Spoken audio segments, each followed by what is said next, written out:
This desk setup looks clean, it looks minimal, it looks like one of those clean desk setups you see all over YouTube, but it was quietly wrecking my focus and my body.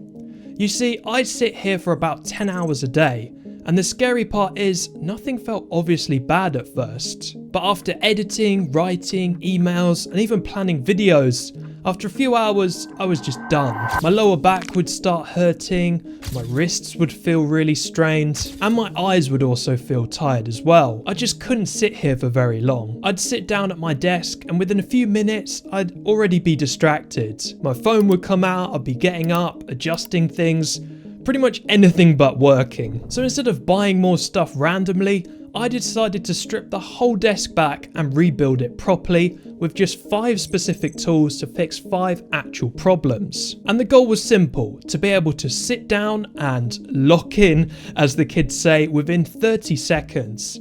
So let's get into it. The first problem was my eyes. I didn't notice it at first because eye strain doesn't really show up instantly. It shows up more as fatigue or headaches, or even just shorter focus, feeling like I always needed more breaks. And with the annoying overhead lighting in this room, it was causing significant glare on my screens all day. I used to think the solution was simply just to get a desk lamp, but it wasn't. The real fix was actually the opposite. It was removing light from the room and adding it only here. So instead of lighting everything, I just started lighting the desk itself with this BenQ screen bar.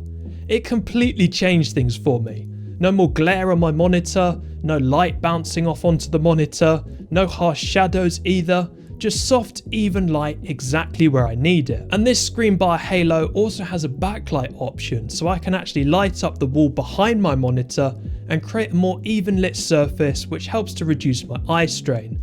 And instantly my eyes felt more relaxed. Not in a crazy way, just less tired, I guess, which is kind of the whole point. Now, quick one on the chair, because this was a big part of fixing my focus. I used to think that you needed to be comfortable at your desk at all times. I mean, it makes sense, it's where you spend most of your time, right? So I was thinking, lots of padding, big cushions, basically just like a sofa but on wheels.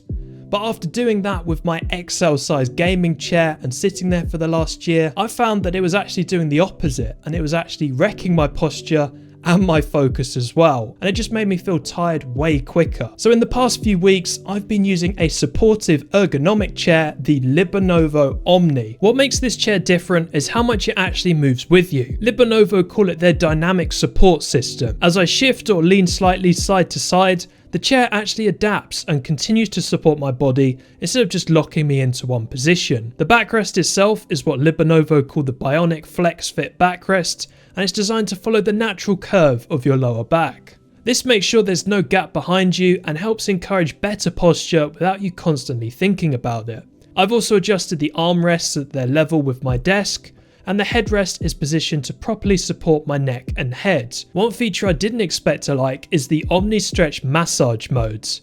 You can enable it with a button on the armrest, and the lumbar area gently pulses in and out thanks to the electric motor within the chair. The battery pulls out and you can simply just recharge that with a USB-C cable, and this kind of feels unusual at first, but after a few seconds it's actually quite relaxing. And speaking of the recline, the range on it is very impressive.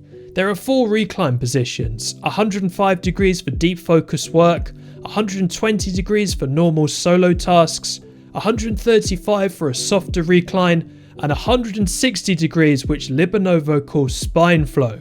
You can also get this chair with an optional footrest, and when you lean back all the way at 160 degrees, this is where the footrest really comes into play. And it really takes the pressure off my thighs and makes those recline positions feel way more usable. So thank you to Libonovo for sending this chair over and sponsoring this part of the video, and let's get back into it. The next big thing I changed was the desk itself, because sitting, even in a good chair for 10 hours straight, is just not it. Now, I used to think that standing desks were kind of gimmicky, like something that you would use just maybe once a week, or initially just to set the initial height of the desk for you and then just leave it there. And most people think that, and it's mainly because they're using it wrong. Now I treat my standing desk like a tool. Now I don't stand all day, that's not really the point. I use it strategically if I start feeling sluggish or unfocused, or I just want to get up and move. Then I raise the desk up and stand for about 20 to 40 minutes. And then I come back down, and it helps just break that mental fog that physically forces you to be more alert. You can even get your steps in with one of those office treadmills, although I haven't gone that far. The key thing though is to make sure your cable management is good. If your cables are tight and messy, then having a standing desk is going to be a bit of a pain. The cables are going to stop the desk going up and down, so without good cable management, a standing desk is pretty much just like any other desk. So make sure to get all your cables sorted out, and then the standing desk will be something that you use not just once, but actually using as a tool in your setup properly, sitting and standing throughout the day, and that effortlessness is exactly what makes you want to use it more. Another thing that I kept ignoring was my wrists, constantly feeling like they were going up and down too much, and this was one thing that I didn't believe would matter, but it might have actually been the biggest focus killer of all. I started noticing this weird clicking feeling after long sessions on the mouse, and I just didn't really want to get carpal tunnel. I mean, it was nothing painful, it just didn't really feel right. So that's when I switched to a vertical mouse. And yeah, it does look a bit strange, but it actually makes so much more sense, because your wrist stays in a much more natural position. No twisting, no tension. It took me a day or two to get used to it and to adjust, but once I did, my wrist stopped feeling fatigued altogether. I mean, try it for yourself right now. Put your hands out in front of you like this, and now rotate them in 90 degrees. Feels a lot more comfortable, doesn't it? You could definitely do this for a lot longer than that. And that's exactly what this mouse does for me. It's kind of one of those changes that you don't appreciate until the problem is finally gone.